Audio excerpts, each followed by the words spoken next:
Woke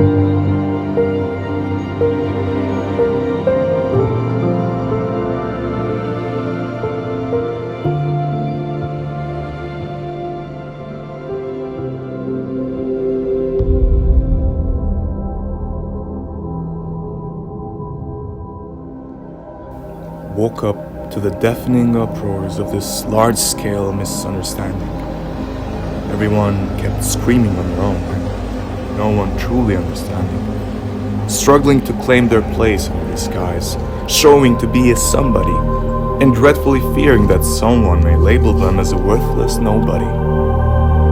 Being somebody means everything, having riches and having great powers, making and dictating rules, dominating the weak, commanding from the high towers.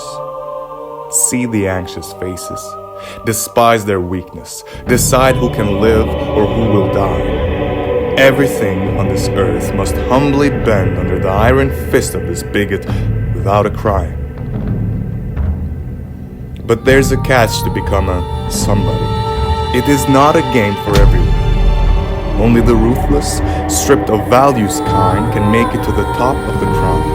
Of the somebodies, only God is called the greed that stands above the clouds. To reach it is not easy without a high wall made of corpses of the nobody's kind. Destroy the forests, the home of animals, because they are of the nobody's kind.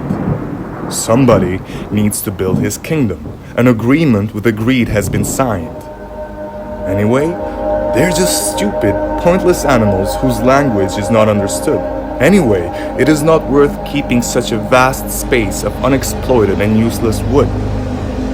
Poison the oceans, the home of whales and dolphins, with the somebody's waste, because their wealth is far more important than if some silly creatures get erased. Anyway, more corpses are needed to build up the wall and to reach out the crown. Somebody got to show to its goddess that it's worthy of its name and capable of its crimes. Shoot that little girl right in her face.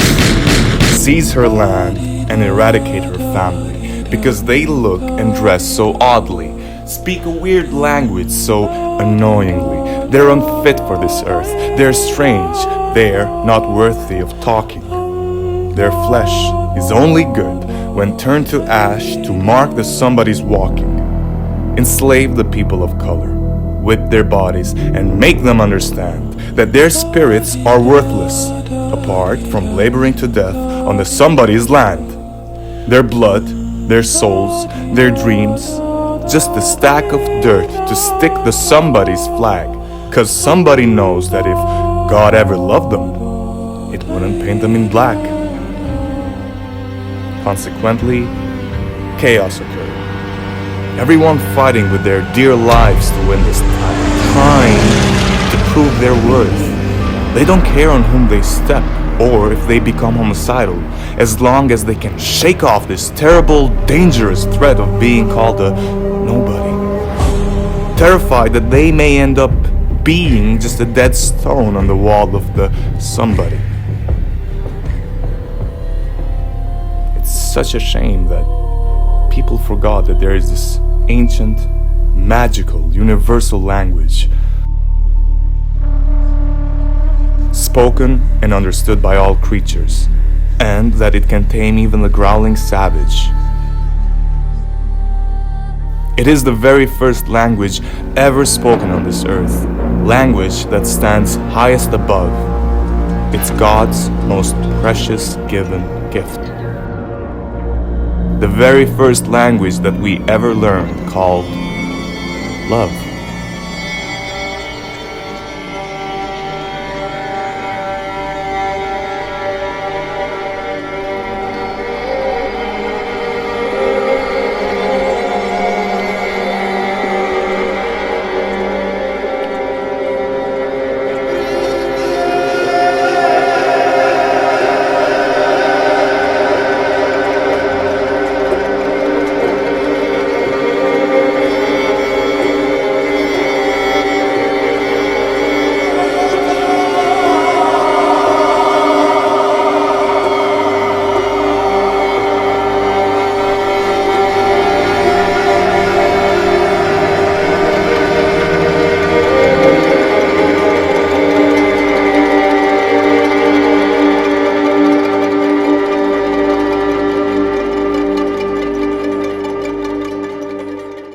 Love is the healing of bleeding souls, comfort of a crying child, redeemer of broken spirits. Love is the magical seed that greens the barren deserts, admits no borders, and has no limits. There's an old saying that love is blind, 'cause love sees no color of the skin, sees no species. Love is blind to shapes or sizes, to unsightliness of a face, and to the little beasties. Imagine, if everyone starts speaking in this language without exception, all at once.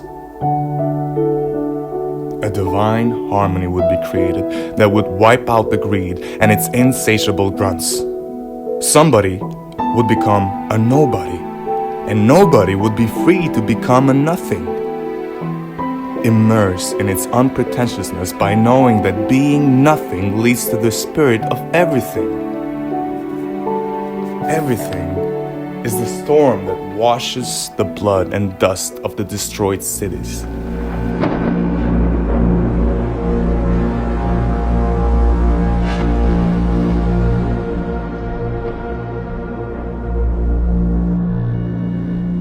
Everything is the nourishment of empty bellies, the alleviant of broken spirits. Everything is the tender breeze that caresses the tearful cheeks of a crying orphan.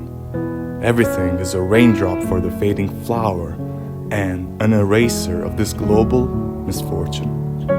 Everything is love, and love is everything in this colorful garden called the earth. Colors are beautiful only when they stand next to each other, dwelling well preserved. Different shapes and sizes are only the pieces of this giant puzzle that we call the world. With just one missing, we wouldn't have this beautiful and harmonious picture to observe. One may call me a dreamer for wishing that all start speaking in the love language. But one also knows that love nurtures this world, enables the kindness to vanquish. Love streams life, saves the forests, saves the oceans, saves all people starting from within. And as an ancient sage, love surely knows that without the oceans, you can't.